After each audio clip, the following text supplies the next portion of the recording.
Why are they so freaked out? Zhang Donghe's view.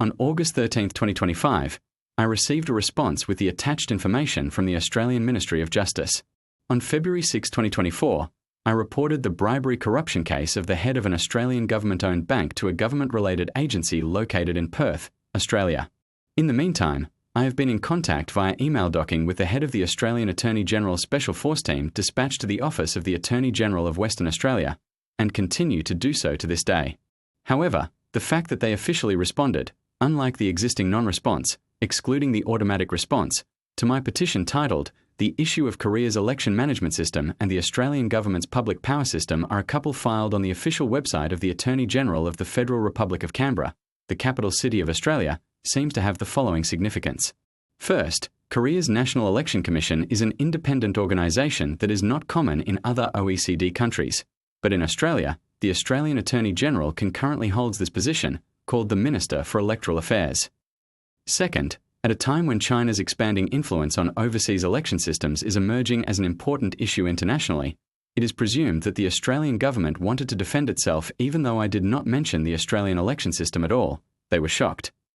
Third, in this official response, I did not mention the issue of the unfairness of the Australian Minister of Justice in the trial conclusion process related to the bribery and corruption case of the head of a state-owned bank in Perth, which I have been strongly talking about to the Australian Ministry of Justice, which indirectly strongly suggests that not only is my claim real, but it is also embarrassing to refute it with official logic. The attached photo shows Chinese President Xi Jinping, who served his third term in office, appearing with the supreme leadership at the Great Hall of the People in Beijing, China, on October 23, 2022. To the right of President Xi is Premier Li Qiang, who is second in line. At the back is Cai Chi, who serves as President Xi's chief of staff, and between them is Wang Huning, who is fourth in line. According to a report to the US Congress, Wang Huning played a leading role in expanding the influence of China's overseas election system, and Wang Huning was mentioned in 2 episodes in the Democracy and Leadership documentary on the official YouTube channel of the National Election Commission of Korea. Even I,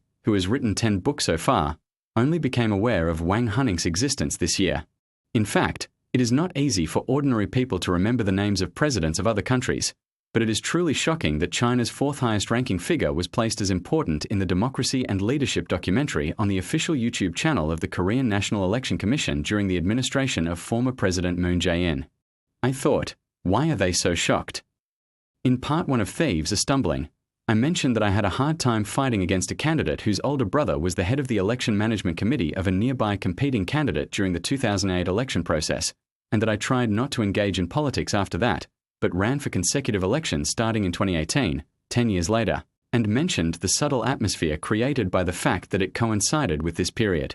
The more shocking fact is that this fact was raised during the argument held at the Constitutional Court immediately after the impeachment of President Yoon, and in fact, if you look at the final ruling of the Constitutional Court, it is very cliché and comprehensively talks about self-server maintenance without any mention of this. The National Election Commission of Korea underwent a joint security inspection from the Korea Internet and Security Agency and the National Intelligence Service due to suspicions that it had refused a security inspection by the National Intelligence Service even after receiving a hacking attack from North Korea in 2023, and the inspection results revealed that the security level of the National Election Commission of Korea was vulnerable to external hacking.